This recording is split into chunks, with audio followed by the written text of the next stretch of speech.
Tenemos nuestra clase entonces. Hasta hemos visto los fundamentos básicos de lo que es el derecho en nuestras primeras sesiones. Luego nos hemos dedicado a repasar y leer algunos artículos que son de importancia de la Constitución Política del Estado, y también hemos dicho que la Constitución Política del Estado es el paraguas, ¿no? La ley madre de todas las leyes. ¿Por qué? Porque están citados de manera genérica los derechos y las obligaciones que nosotros tenemos. Dicho eso, entonces, deben empezar a darse las leyes específicas o las ramas del derecho que van a regular todo el comportamiento de las personas en una sociedad, de tal manera de que se apliquen de manera específica todos los planteamientos y principios y leyes genéricas establecidas en la Constitución. Bueno, entonces en teoría el derecho civil, el derecho penal, el derecho administrativo, etcétera, deberían recién salir después de la Constitución. No necesariamente, lo que se puede hacer son modificaciones, ¿no? O sea, comenzar de cero en todo no nos lleva a nada, hay que nomás caminar sobre lo que ya se tiene. Y en lo que se refiere al derecho civil, nuestro código ha sido elaborado en la década del 70, en base al código francés y al código italiano principalmente. Y en términos generales se diría de que sigue las líneas, las directrices de lo que es la Constitución. Posiblemente deberían hacerse algunas modificaciones, pero como todo, lleva tiempo, lleva que nos pongamos de acuerdo, y fíjense, antes de empezar a redactar los códigos, primero deberíamos terminar de refundar el país, como creo que se ha querido hacer el 2009. Estemos o no estemos de acuerdo. Muy bien, entonces ahí viene el derecho civil. ¿Y el derecho civil qué va a ser? Es una rama del derecho privado, constituido por normas que regulan las relaciones y situaciones jurídicas relativas a las personas. Ojo, a las personas. No estamos hablando de lo que significa una ley de castigo, como sería el derecho penal, o una ley de administración, que vendría a ser la forma en la cual se debe establecer una relación de dependencia, sino entre personas particulares. Entonces, esto es lo primero que se regula, y se podría decir que la base fundamental del derecho ha sido el derecho privado, porque trata de regular, normar, es lo mismo, o si se quiere, conciliar todo lo que significan las relaciones entre las personas, ¿no? Porque ahí es donde comenzamos. ¿Cuáles son mis intereses? ¿Cuáles son tus intereses? Y de qué manera estos pueden compatibilizarse. Entonces, se hace entre las personas particulares, entre sí, y de estos con el Estado, ¿no? Con el Estado desde dos puntos de vista. Con el Estado como ente regulador, ¿no? Que determina las normas, y como persona de derecho privado también, que eso lo vamos a ver en su momento. Entonces, ahí les voy a dar un adelanto. El Estado, por ejemplo, cuando hace la contratación de obras, está actuando como una persona jurídica particular. Está siguiendo sus normas internas, obviamente, pero firma contratos, y los contratos son parte de las relaciones jurídicas entre particulares. ¿De acuerdo? Claro, hay algunas normas que son mucho más rígidas, ¿no? Porque el Estado no tiene un dinero propio, sino que es el dinero de todos. Entonces, por lo tanto, debe haber mayor control en eso. Entonces, en estas relaciones tienen por objeto satisfacer necesidades individuales, ¿no? Entonces, acá ya estamos hablando de algo que creo que ha quedado bastante claro, que nosotros nos movemos por intereses, así de simple es. Y el que diga que no, está mintiendo. Esos intereses generalmente son poder, dinero y fama. Así de simple. Muy bien, entonces, el derecho civil comprende el estudio del sujeto, es decir, de las personas, y objeto del derecho, es decir, de aquellas cosas, permítame utilizar ese adjetivo, ¿sí?, que son sujetas a pertenecer a alguien, ¿no? En cuanto al sujeto corresponde el estudio de la persona misma, es decir, su identificación como tal y su individualización, a través de su nombre, su estado civil, su capacidad y la existencia de las personas colectivas. Entonces, ¿qué es lo que se empieza a hacer con el derecho privado? O perdón, el derecho civil. Lo primero es normar y de una manera formal identificar a las personas, ¿no? Entonces, todos nacemos, y ese es un derecho natural e inalienable, también un derecho humano, un derecho a la vida, ¿no? Pero, además de nacer, todos debemos ser individualizados e identificados. Es por ello que se requiere dar un nombre, ¿no? Para que sepamos con quién estamos hablando, con quién estamos relacionándonos. Y claro, a eso vienen otras situaciones que son necesarias para complementar la identificación de esa persona. La primera, su estado civil. ¿Qué te importa si estoy casado o no? Tienes todo el derecho, pero lo que sucede es que el estado civil da lugar a obligaciones y ya dentro de un núcleo familiar que podrían no estar compatibles con algunas relaciones que se tienen con personas extrañas a la familia. ¿Qué no sería compatible? A ver, les voy a dar un adelanto. Viene a ser el bien ganancial, ¿no? Una vez que nos casamos o nos casan, me dicen ustedes cuál verbo es el adecuado, sucede que todo lo que obtenemos, adquirimos, es compartido con la pareja. Ese es el derecho, ese es el bien ganancial. 50% es del esposo y 50% es de la esposa. Entonces, por ejemplo, yo estoy casado y quiero vender mi vehículo. Yo lo he comprado. Y lo he comprado después de haberme casado. Y es bien ganancial. Entonces, si lo quiero vender, ¿qué necesito? La autorización de mi esposa, ¿no?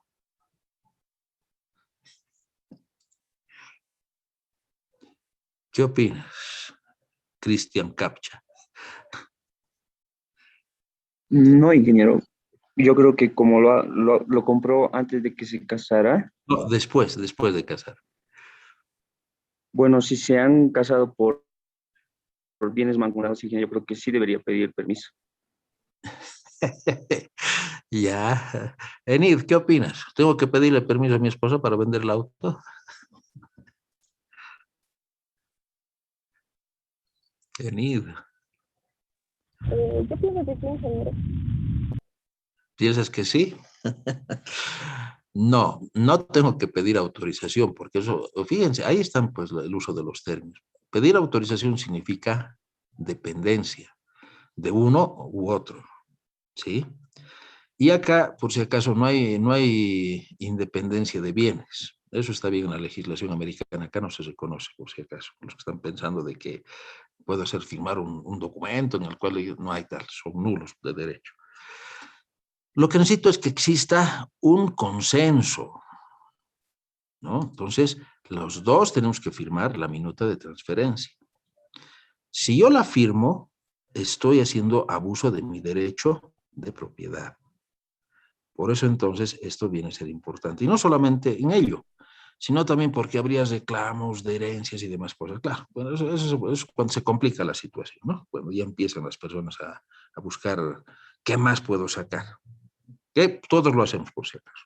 Hasta dónde avancemos es otra cuestión. Muy bien, entonces el Estado civil determina que hasta qué grado yo soy autónomo e independiente en la decisión de alguna venta. Mi capacidad, que viene a ser la mayoría de edad, o el no tener una enfermedad o un accidente que me limite en mi autonomía. Y por supuesto, hago negocios entre personas, ¿no? O hago relaciones, pero también puede haber relaciones con personas colectivas. ¿Y quiénes son las personas colectivas? Ahí empezamos a hablar de las sociedades comerciales. La universidad es una persona colectiva, ¿sí? Sí, hablamos de la UMSA, ¿no? Identificamos a esa persona colectiva. Ahora, claro, la UMSA no existe naturalmente, es algo que se ha creado jurídicamente, como vamos a ver posteriormente.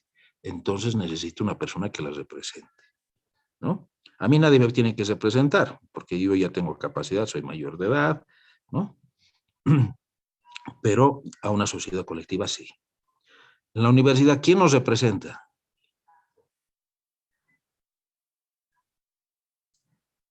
Jóvenes, ¿quién nos representa en la universidad? El rector. El rector es la máxima autoridad y él es el que tiene representación. Y acá viene algo importante y serio. Él nos representa y actúa a nuestro nombre. Por lo tanto, asume responsabilidades. No crean que es solamente el poder el que nos tiene que llevar para ver, qué capos que somos y estoy en el poder. No, hay responsabilidades. El señor rector, por ejemplo, en este momento, leí anoche, está planteando la posibilidad de volver a las clases presenciales, que me parece bien, por muchas razones, no vamos a tocar ese tema, pero es una decisión. Pero él no la puede tomar de manera autónoma. Debe ser en consenso en el honorable Consejo Universitario. Pero acá hay algo que quiero que ustedes empiecen a analizar, jóvenes. Si se toma una decisión de volver a las clases presenciales, que reitero, me parece que sería muy bueno, también tenemos que ver cuáles son las responsabilidades que asume la universidad. Porque no es nomás citar a personas a cumplir con una obligación que es volver a las clases presenciales, sin evaluar los riesgos que se corren. Y tal como les decía, bueno, no sé si ustedes, pero hace 20, 50 años, me equivoqué, ni modo, no, eso está pasando a la historia. Y la prueba más clara es la situación que se está viviendo con el régimen transitorio y la crisis que se presentó en el 2019, ¿no? Ya no podemos hacer, que me equivoqué, qué pena, ¿no? Hay obligaciones y hay que ser muy cuidadoso al respecto. Eso es lo que les digo. Muy importante tomar en cuenta esas situaciones. ¿Ya? Muy bien, entonces ahí es donde se toma una responsabilidad por el representante de la persona colectiva. En cuanto al objeto del derecho, como les decía, corresponde al estudio del patrimonio, es decir, qué me pertenece, qué es mi propiedad, qué es lo que a mí me corresponde por derecho, ¿no? Ya venimos con los derechos reales, que generalmente son bienes inmuebles, el patrimonio, que generalmente es el dinero como tal que tengo, pero que también integra el derecho real. Pero no solamente eso, también los derechos de las obligaciones, que significa las deudas que yo tengo con otras personas o las deudas que otras personas tienen conmigo, y por supuesto la sucesión, que viene a ser la herencia, ¿no? Entonces, todo eso está relacionado acá. Entonces, el derecho civil es un derecho general y supletorio, ¿no? Que suple a muchos deseos, aplicable en todas en las otras ramas del derecho privado, en todo aquello que no esté expresamente regulado en el derecho especial o específico, ¿no? Entonces, por ejemplo, a ver, vamos a poner una diferencia. Yo hago un préstamo de dinero. Como estoy hablando de manera particular, como lo estoy haciendo de manera particular, se aplica el derecho civil. Si me presta dinero el banco, porque, ¿sí? Entonces no se aplica el derecho civil, se aplica el derecho financiero, la ley financiera. Entonces sí hay una norma específica. Muy similar, pero con obligaciones mucho más estrictas en lo que se refiere a la regulación de los entes financieros. ¿De acuerdo? Eso entonces es el derecho específico. Preguntas que tengan hasta el momento. Muy bien. Ahora, el Código Civil, que es el que regla el derecho civil, está dividido en 5 libros. El primero, y eso lo vamos a ver al igual que la Constitución, también vamos a repasarlo la próxima semana, está subdividido en dos secciones, que trata de las personas individuales en la primera y de las personas colectivas en la segunda, ¿no? Cómo nosotros identificamos a las personas. El libro segundo es subdividido en 5 secciones. Trata de los bienes, de la propiedad y de los derechos reales sobre cosa ajena. Derechos reales sobre cosa ajena, la antícresis, por ejemplo, ¿no? La antícresis es que es mío, pero hay otros que lo usan. Entonces ahí se están creando derechos reales. De los bienes en la primera, de la posesión en la segunda, es decir, acá viene algo importante. Yo puedo tener mi auto, pero puede estar en posesión de otra persona. Eso es lo que generalmente existe en los taxis, ¿no es verdad? Yo compro mi auto, pero se lo doy a otra persona para que lo haga trabajar. Él lo está poseyendo, aunque sea mía la propiedad, ¿no? De la propiedad en la tercera, que viene a ser la anticresis, del usufructo, que viene a ser la ganancia que yo tengo del uso del bien, y del uso de y de la habitación en el cuarto y de la servidumbre en quinta. Entonces, del uso de la habitación vendría a ser la antícresis o el alquiler. Y la servidumbre, que es una norma especial que regula el uso de algún bien por imposibilidad de acceso. Por ejemplo, si ustedes recuerdan, en Cotacota hay una casita de ladrillos, ¿no? Al lado del edificio de la dirección de la carrera. Bueno, es todo un litigio el que se tiene por por esa casa, porque los que viven ahí mmm, prácticamente se han apoderado, han hecho posesión del terreno. Y claro, la negligencia y demás cosas han dado lugar a que estemos muy cerca de un usucapión, ¿no? Bueno, pero mientras dure el conflicto, esas personas, como ustedes saben, viven en ese terreno, pero no tienen una salida directa a la calle. Entonces, el derecho a la servidumbre es que ellos usen el terreno de la universidad para salir a la calle. Algunos de ustedes pueden decir, pero yo también uso el terreno de la universidad para salir a la calle. Sí, pero tú lo usas como usuario del servicio. Ellos lo están usando como un derecho para el acceso a su vivienda. Bien diferente.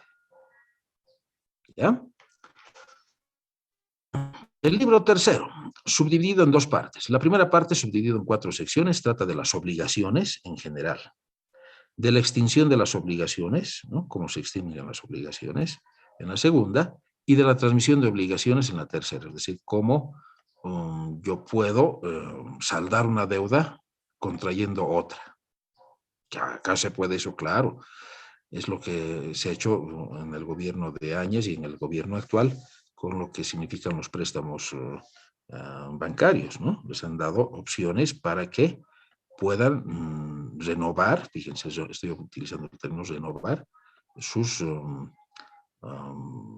créditos, ¿no? Entonces hay varias formas de que se dé esta situación. Y de ciertas clases de obligaciones en la cuarta. ¿Qué otras obligaciones existirían? La segunda parte se divide en 3 partes. De los contratos, ¿no? Fíjense, primero comenzamos con obligaciones, ¿sí? Que no necesariamente forman parte de un contrato, y después de los contratos como una forma particular de establecer obligaciones. De los contratos en general, de los contratos en particular y de las obligaciones por promesa unilateral. ¿Qué es una obligación por promesa unilateral? Por ejemplo, yo pierdo mi billetera en predios de cota a cota y unilateralmente, por mi necesidad, pongo ahí recompensa. Quien devuelva la billetera de Luis Armando Rosa Rivera se le dará una recompensa de, qué sé yo, $100. Estoy haciendo una promesa unilateral. ¿Qué creen ustedes? ¿Debería cumplirla o no?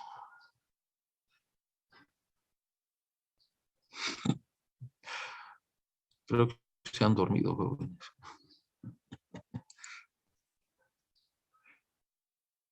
Carlos Joaquira, ¿qué opinas? ¿Debo cumplir mi promesa?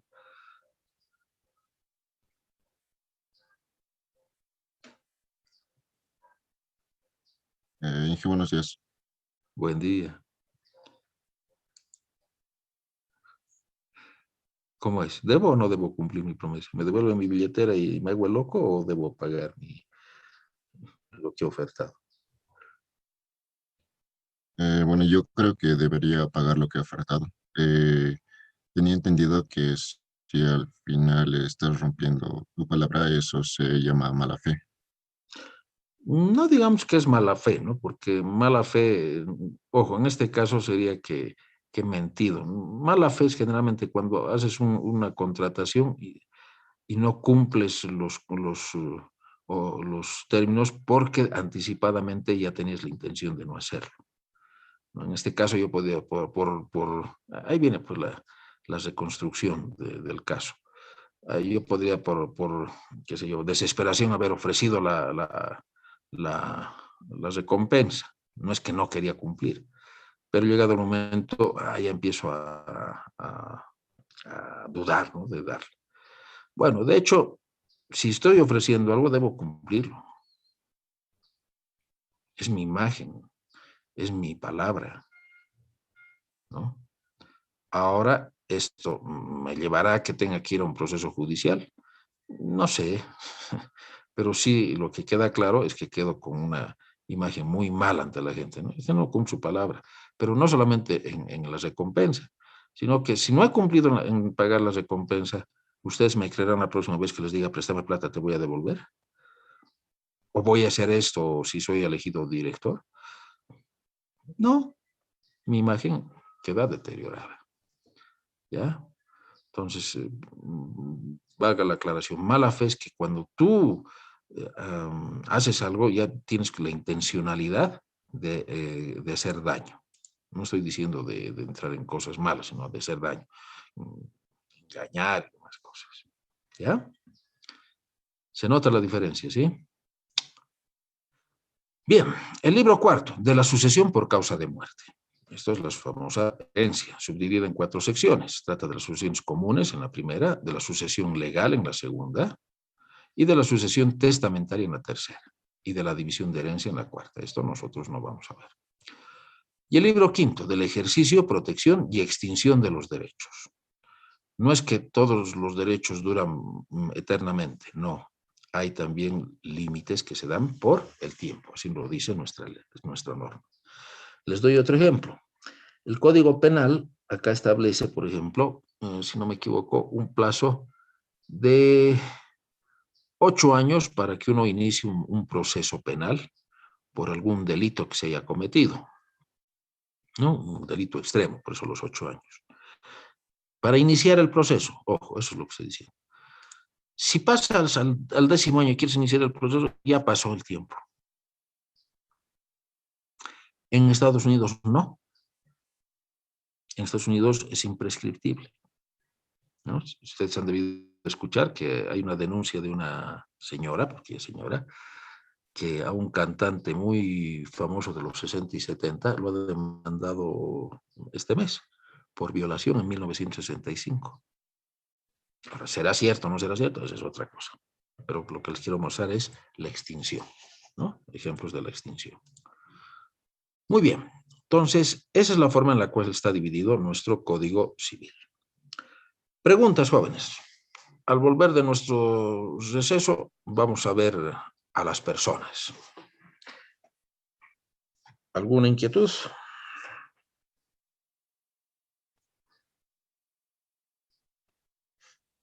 No hay consultas. Muy bien. Entonces, nos volvemos a ver a las 8:40, ¿está bien?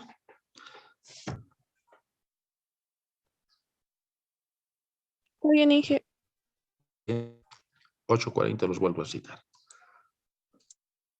Las definiciones que tiene nuestro Código Civil.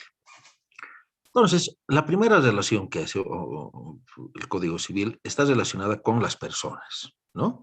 Que son todos los entes, tanto naturales como jurídicos. Naturales digo las personas y jurídicos las, las, las personas creadas jurídicamente, son susceptibles de adquirir derechos y contraer obligaciones, ¿no? Entonces, para que se sepa quién está contrayendo la obligación o qué derechos tiene, primero entonces tenemos que identificarlo.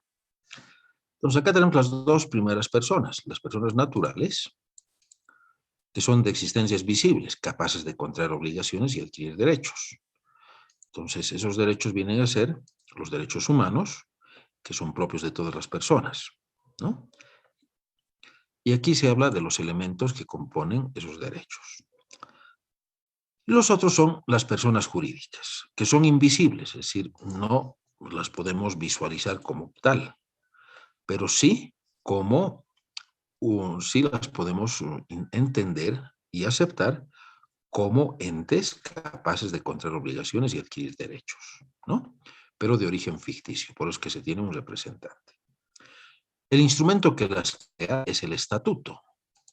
Entonces, cuando ustedes, si se diera el caso, forman una empresa, tienen que constituirla a través de un estatuto en el cual se definan quiénes son las personas que están creando esa empresa, ¿no? Esa persona jurídica, cuáles son las obligaciones que se contraen, cuáles son los derechos que van a tener las personas que están creando a esa persona jurídica y la forma en la cual se va a establecer un relacionamiento, que generalmente se ha dado eso por el Código de Comercio. ¿Ya? Entonces, personas de existencia visible, todo ente que presente signos característicos de humanidad, ¿no? Sin distinción de cualidades o accidentes. Son personas. Punto. Eso es lo que tenemos. Capacidad es la aptitud que tienen las personas para adquirir derechos o obligaciones. La ausencia de aptitud llama incapacidad. Tanto la capacidad como la incapacidad pueden ser de hecho o de derecho. ¿Qué significa esto? De hecho, es cuando no necesitas una intervención jurídica necesariamente.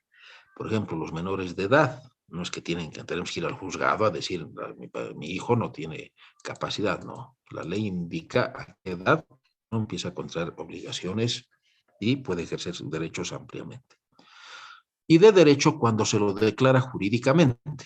Ejemplo, una persona que ha sufrido un accidente y ha perdido su capacidad de raciocinio. No podemos decir, no, esta persona ya no puede pensar, no. Tiene que ser comprobado y declarado públicamente por un ente jurídico, un ente que represente a la sociedad para aceptar esa situación.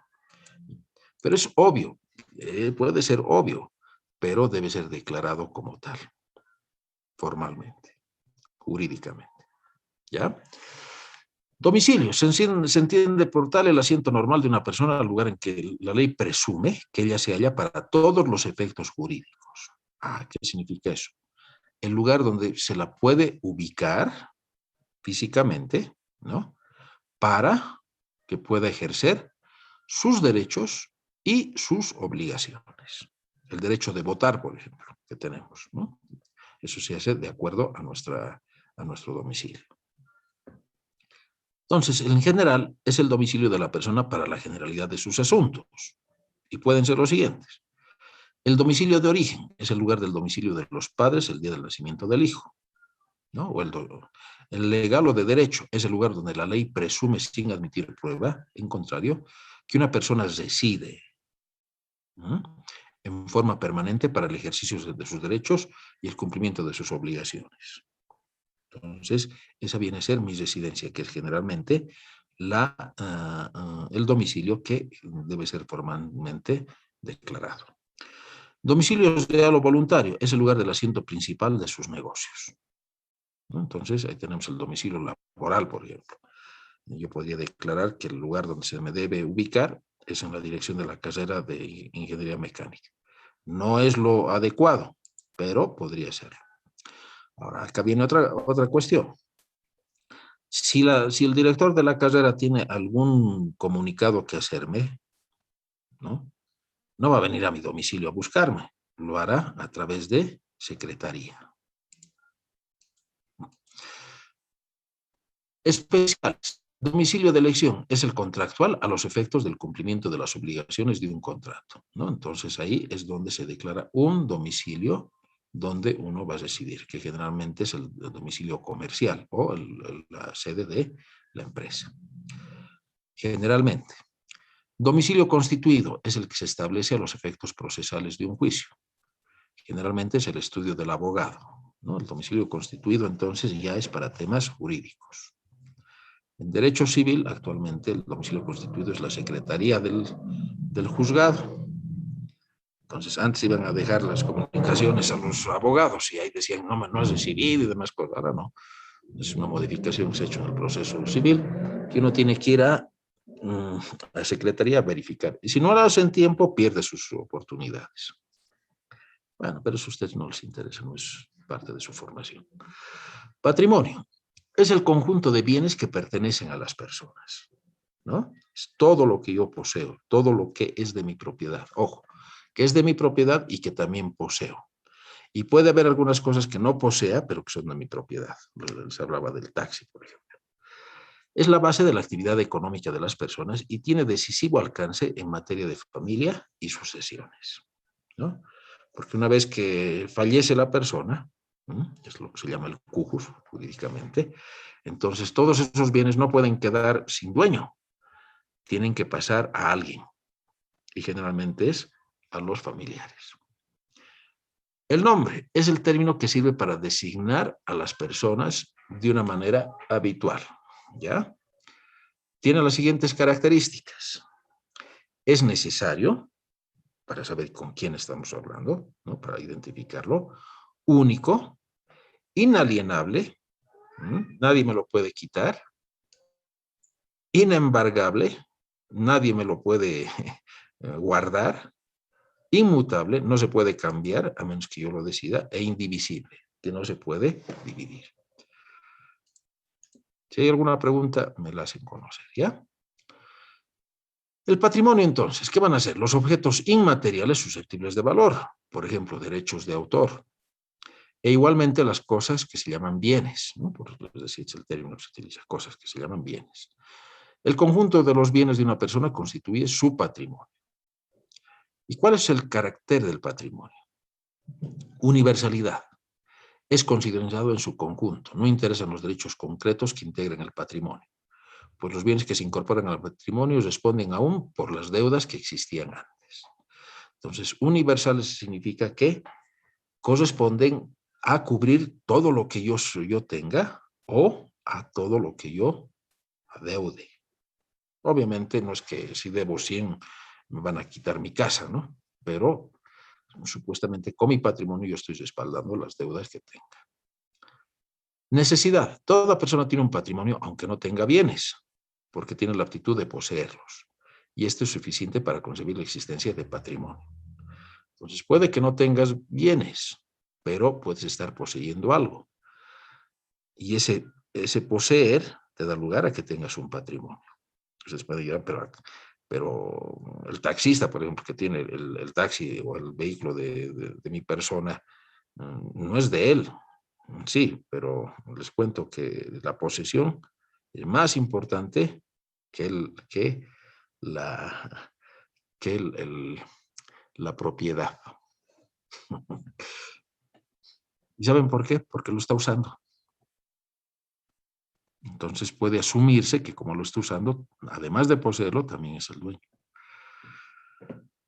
Bien, la unidad. Cada persona puede tener un patrimonio general único. O sea, no puedo tener 2 patrimonios, 3 patrimonios. Tengo un solo patrimonio. Inanejable. Se puede transmitir los bienes particulares que lo integran, pero no el patrimonio en su totalidad.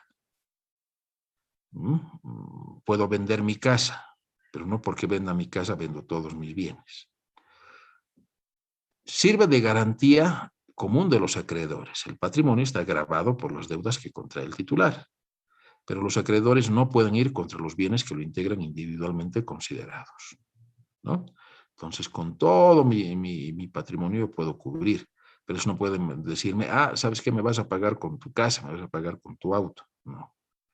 Eso ya se verá en su momento en el cumplimiento de obligaciones, pero eso es lo que significa. Es una garantía, pero a menos de que se haya especificado con qué estoy cubriendo una deuda, no me pueden decir esto es lo que quiero. Y finalmente tenemos la transmisión de bienes por sucesión por causa de muerte. El patrimonio no se pierde por la muerte, ¿no?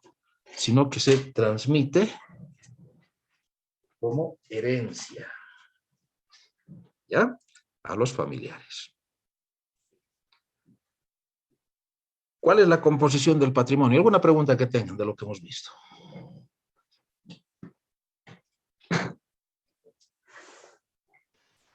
Inge, con respecto al patrimonio, ¿eso incluye también la propiedad intelectual? Es Claro, decir, si te has realizado libros o algo relacionado. claro que sí, pues es parte de tu patrimonio, es tuyo, tú lo has hecho, siempre y cuando lo hayas registrado, ¿no? ¿Ya? Todo lo que es tuyo. Tus derechos de autor, tus derechos de patentes, las acciones que tengas en una empresa, el dinerito que tienes en tu bolsillo, todo eso es tu patrimonio. ¿Ya? Otra consulta.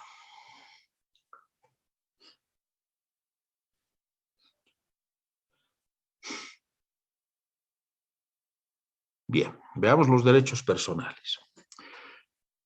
Las obligaciones. Ajá, pues les decía que antes de los contratos están las obligaciones, ¿no? Entonces, en las obligaciones, de manera genérica, son lo que se tiene que dar, lo que se tiene que hacer o lo que no se tiene que hacer. De dar, por ejemplo, ¿qué obligaciones yo tengo de dar? A ver, ¿qué obligaciones podrían ser de dar? Limosnas, ¿estoy en una obligación de dar limosnas? No, es voluntario. ¿Tengo que dar protección a mis hijos? Sí, esa es una obligación. Y para eso no tengo que firmar un contrato con mis hijos. De hacer, ¿no? ¿Qué tengo que hacer? ¿Tengo que dar nuevamente manutención a mis hijos? Claro que sí, ¿no? Eso es hacer. Y de no hacer, ¿puedo bloquearle el paso a mi vecino en la calle? No, ese es un caso muy exagerado. Pero hay algunas cosas que están normadas que yo no puedo realizar, aunque me crean el derecho de hacerlo. Ya les decía cuando veíamos el derecho constitucional, no puedo cortarle el agua a mi inquilino, ¿no? Es que me debe 6 meses. Yo lo siento, pero ese ya es un derecho constitucional. No se puede cortar el derecho a los servicios. ¿Mm? El derecho de exigir la cosa que es objeto de la obligación. Muy bien. ¿Cuál es la obligación que se tiene? Por ejemplo, he contratado de que se haga un mueble, ¿no? Entonces, tengo el derecho de exigir que se me entregue el mueble. ¿Ya? La obligación de hacer o no hacer o de dar una cosa es una deuda.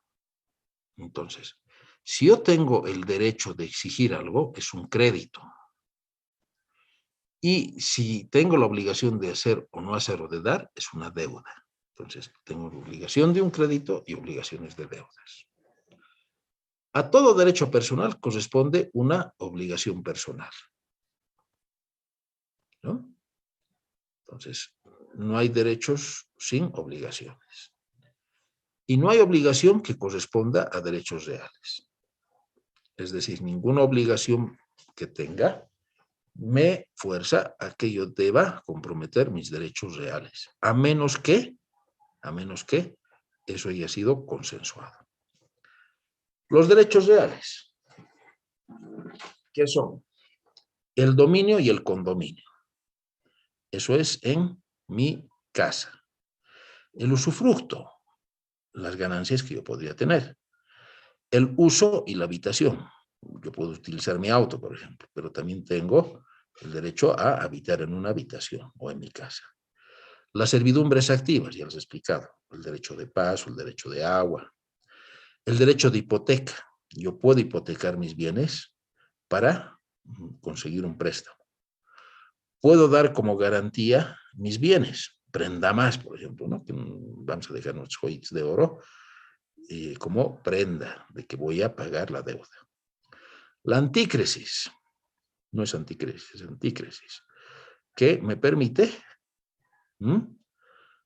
poder garantizar un préstamo de dinero con un derecho real. Y la superficie forestal, en caso de que estuviéramos hablando de terrenos rurales. Los derechos intelectuales que alguien preguntaba son los derechos patrimoniales que tienen los autores de obras del intelecto, permitiéndoles beneficiarse económicamente de ellos, ¿no? De esas obras. ¿Cuáles son los bienes inembargables en caso de que exista una deuda? Los sueldos y salarios, salvo que se trate de pensiones de asistencia familiar, ¿no? Entonces, nadie me puede quitar mi sueldo por una deuda. ¿Ya? Se me obligará a que destine parte de esa deuda.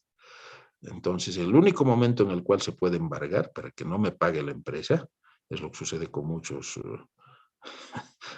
padres que no quieren reconocer voluntariamente, se les hace un descuento en planilla y ese dinero se le entrega al beneficiario o a su representante. Las pensiones, jubilaciones, montepíos son lo que me pagan por las prendas, ¿no? Rentas de vejez o invalidez y demás beneficios sociales establecidos legalmente, excepto el caso de asistencia familiar. Entonces, todos los que nos vamos a jubilar ya pronto no nos pueden embargar por deudas nuestra jubilación. Pero si aún así jubilado yo tuviera que cumplir con mis deberes de buen padre, pues me pueden embargar parte de mi jubilación. Eso significa descontarme, retenerme, para que otra persona vaya y lo cobre. Persona autorizada, por supuesto, no cualquiera. Las prendas de uso personal y los muebles imprescindibles que guarnecen la vida del deudor, ¿no? Mi dormitorio, en otras palabras, y mi vestimenta. Salvo que la deuda provenga de la adquisición de dichos muebles. Bueno, si mi cama me la ha agarrado sin pagar, alguien puede venir y reclamar que se la devuelva, ¿no? Son embargables los bienes suntuarios. ¿Cuáles son los bienes suntuarios? Los de lujo. Por ejemplo, yo tengo una deuda que no he cumplido. Entonces alguien puede venir y decir, se va a embargar su auto. ¿Por qué? Porque no es un bien básico necesario, ¿no? Los libros relativos a la actividad laboral del deudor, es decir, las herramientas, instrumentos de trabajo que sirven al deudor para el ejercicio de su profesión. En mi caso, mi computadora, por ejemplo. No me pueden embargar. ¿Ya? Los artículos de consumo y subsistencia personal, por un periodo de 6 meses. Tampoco los mausoleos, sarcófagos y nichos perpetuos, y aquellos que señala expresamente la ley. Bueno, de todo esto. Es bien importante saberlo. Si alguien contrae deudas. Ya habíamos visto el día de ayer que el tener deudas no tiene cárcel, ¿no? Muy bien. El nombre, palabras o palabras. En las personas físicas o naturales, el nombre está compuesto por un nombre que generalmente es elegido por los padres, más el apellido. El uso del apellido del esposo en las mujeres casadas es opcional. A ver, vamos a preguntarle a una dama que esté en la sala. Que no sea yo, que no sea yo. Aquí está. Enid Aruquipa, ¿estás disponible? Enid, ¿estás en sala? Sí. Enid, me imagino que eres soltera y libre. ¿Sí o no? Sí. Me parece bien. Ahora, si mañana te casaras, ¿estarías dispuesta a llevar el apellido de tu esposo? Sí, no se pone el problema. ¿Y te gustaría llevar, a ver, vamos a suponer que te casas con un Ceballos, que sea, perdón, me olvidé tu nombre, Enid, ¿verdad? Enid. Enid de Ceballos.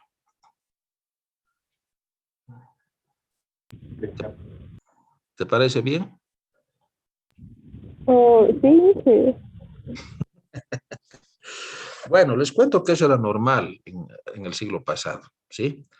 Pero Hay algunas cosas que hay que reconocer, ¿no? De que yo por lo menos creo que mucho de lo que hablan las feministas es válido. Mucho, no todo. Y por ejemplo, el famoso de, y habla pues, de posesión, ¿no? Es mío, por eso es de, ¿no? Poseer. Entonces hay muchas mujeres, principalmente en los últimos 30 años, como pasa el tiempo, ¿no? Que llevan el apellido y se llaman, por ejemplo, qué sé yo, voy a tomar como ejemplo, ¿sí? Con todo el respeto, Enid. Enid Aruquipa Ceballos, no de Ceballos. Pero el de o el llevar el apellido del marido es opcional, es voluntario, no es una obligación. ¿De acuerdo? Muy bien. Eso ya verá cada quien por qué y cómo lo hace. No me meto en más. En las personas jurídicas el nombre es opcional, ¿no? Y en estos casos el nombre puede tener cierto valor comercial. Por ejemplo, Coca-Cola o puede ser Hansa. Ahora, hay algo que es importante en las personas jurídicas. El nombre no necesariamente va a ser la marca, ¿no? La marca es la identificación de un producto, pero el nombre de la empresa puede ser otro. ¿Me estoy dejando entender? ¿Ya? Bien. Las personas jurídicas, es obligatorio que tengan un nombre, al igual que las personas naturales, para identificarlos. Es inmutable, no puede ser cambiado, salvo por juicio, ¿no? Porque eso es lo que se ha determinado en la creación de la sociedad. Y es imprescriptible e inalienable, puesto que no pierde el nombre por el paso del tiempo. ¿Mm?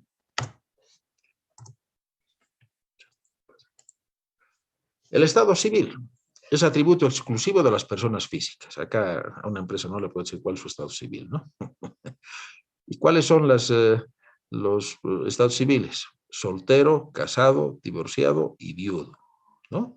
¿Por qué? Ya les he explicado anteriormente. Porque involucra una serie de derechos y obligaciones que aplican o que afectan a la organización de la familia.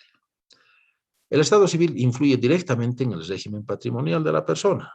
Así también se contraen nuevas obligaciones. Ejemplo, la obligación de educar a los hijos, ¿no? De proveer alimentos, etc. Los hechos jurídicos, jóvenes. Esto es bien importante. Cada vez que nosotros establecemos y formalizamos una obligación, ya habíamos dicho que las obligaciones pueden ser de dar o de recibir, ¿no? Van a constituirse en hechos jurídicos. Y los hechos de los que trata el Código Civil son todos aquellos acontecimientos susceptibles de producir alguna adquisición, modificación, transferencia o extinción de derechos y obligaciones. Pregunta para ustedes. ¿El matrimonio es un hecho jurídico?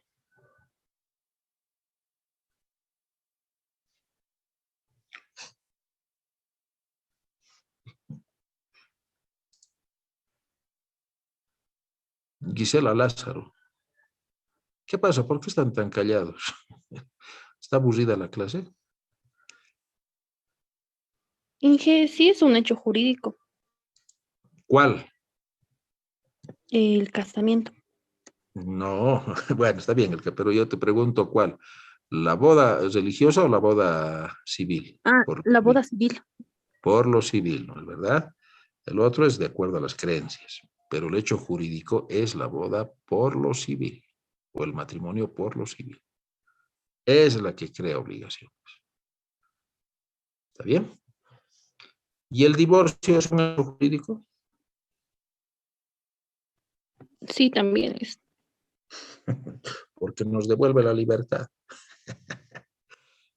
Muy bien. Entonces, todos esos hechos son jurídicos. Pregunta. ¿El registro que ustedes hacen en una materia es un hecho jurídico?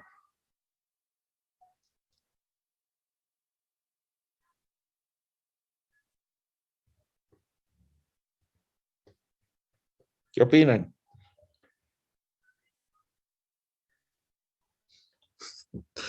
Están durmiendo, creo, jóvenes. Ingeniero, debería ser sí. No es debería, es. Otra cosa es que no le damos la importancia necesaria. ¿Y por qué te digo que no le damos la importancia? Porque al momento en el cual tú te registras en una materia, estás aceptando, ojo, nadie te está diciendo que eres esclavo, pero estás aceptando las condiciones impuestas por el tutor de esa asignatura, siempre y cuando no viole ningún derecho, ¿no? A ver, por ejemplo, me contaban de que en cursos básicos, no sé si será cierto, había un docente stronguista que pedía que todos se tiñan el cabello de amarillo, creo, ¿no? Eso no, pues está violando la integridad de las personas. Pero sí, por ejemplo, en lo que significan la cantidad de exámenes que se deben rendir. Y acá viene algo bien importante, que en el tiempo de la pandemia se ha vuelto muy común, el hacer trampas. Eso está reglamentado y tiene sus sanciones. Entonces, para que se puedan ejercer esas sanciones, hay que hacer un proceso, obviamente. Ya habíamos visto que es un derecho constitucional. Pero el que uno se registre en una materia, pues está aceptando obligaciones. Ahora, ¿cuánto queramos cumplir? Eso ya es otra cosa. Pero quiero que me entiendan, jóvenes, no es solamente el dinero una obligación, es también, al igual que de la garantía, o mejor dicho, del premio que les hablé, en caso de que perdiera mi billetera, lo mismo. Ustedes están empeñando su palabra. Por lo tanto, es un hecho jurídico, ¿no? Y los hechos jurídicos pues salen de los actos humanos, ¿no?, que crean acontecimientos susceptibles de producir alguna situación jurídica. Muy bien. Ahora, estos actos humanos pueden ser son voluntarios, a su vez. Eso es lo principal. Es una forma en la cual nosotros manifestamos nuestra voluntad. Por eso la voluntad voluntaria. Y acá viene, alguien me hablaba de mala fe al principio, ¿no ve? Eso es lo lícito o lo ilícito. Entonces, lo ilícito es actuar de acuerdo a la costumbre y a la ley. La costumbre, por ejemplo, dar mi palabra, ¿no? Cosa que ahora creo que no vale nada. Y lo ilícito es justamente entrar en actividades que van contra las leyes y el buen vivir. Eso obviamente ya tiene su castigo, ¿no? Entonces, los actos jurídicos deben ser actos voluntarios lícitos, que tengan por fin inmediato establecer entre las personas relaciones jurídicas para crear, modificar, transmitir, conservar o aniquilar derechos que pueden ser positivos o negativos. Bien, entonces, hechos jurídicos son lo que sucede. ¿En base a qué? A los actos jurídicos, ¿no? Entonces, el hecho jurídico va a venir a ser un contrato. ¿Y cómo es el contrato? Por la firma de que se tiene de ese contrato. Entonces, los derechos pueden ser positivos o negativos en base a los derechos que yo adquiera u obligaciones. Pueden ser unilaterales o bilaterales. Se requiere consentimiento de uno o más para perfeccionarlos, ¿no? Y entre vivos y de última voluntad. Bueno, esto es lo principal. Nadie puede firmar contratos después de muerto. ¿Sí? No dependen y dependen respectivamente del fallecimiento de una persona. Por ejemplo, los de última voluntad no dependen en sí del hecho de que uno fallezca, pero es antes de que se fallezca. ¿De acuerdo? Preguntas, jóvenes.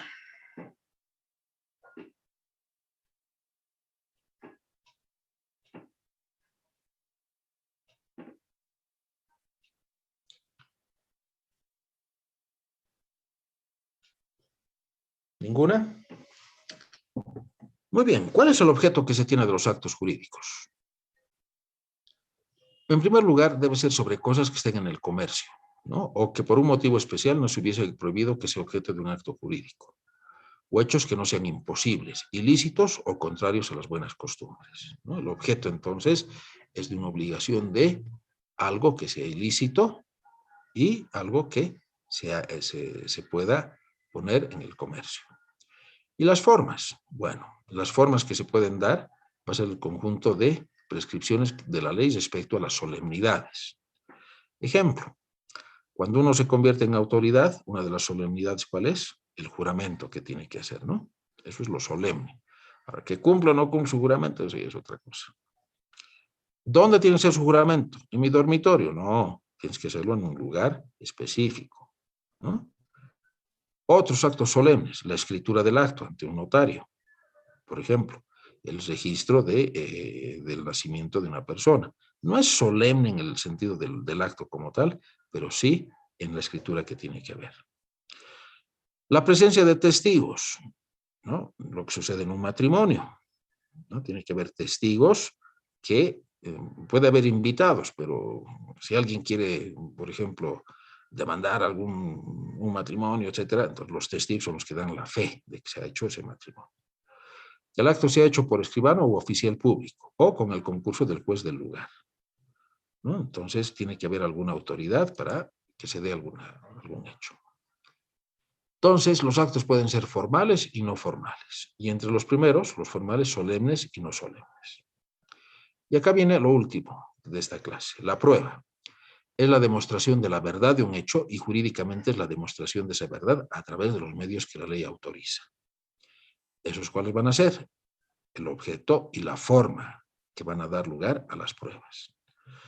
El vicio, los actos viciados de error, dolo, violencia, intimidación o simulación. Es decir, hay también prueba en los actos que se ha hecho con la mala fe, como alguien decía, que es la intencionalidad de dañar a la otra persona en el cumplimiento de las obligaciones. ¿Está bien? Entonces, como ven, nuestras costumbres nos llevan a que algunos actos deban ser formales y otros no. Pero aquellos que son importantes, pues, obligan a que haya formalidad. El nacimiento de una persona, un matrimonio, un contrato con el Estado. Si es un contrato entre particulares, no necesariamente debe seguir ciertas formalidades, pero con el riesgo de que en algún momento esté viciado ese documento. Lo mismo, ustedes no tienen que hacer toda una formalidad para inscribirse en las asignaturas que van a tomar en un semestre. No hay formalidad en el aspecto de ir a un recinto en particular, pero sí hay formalidad en el registro personal que hacen de esas materias. ¿Alguna pregunta, jóvenes?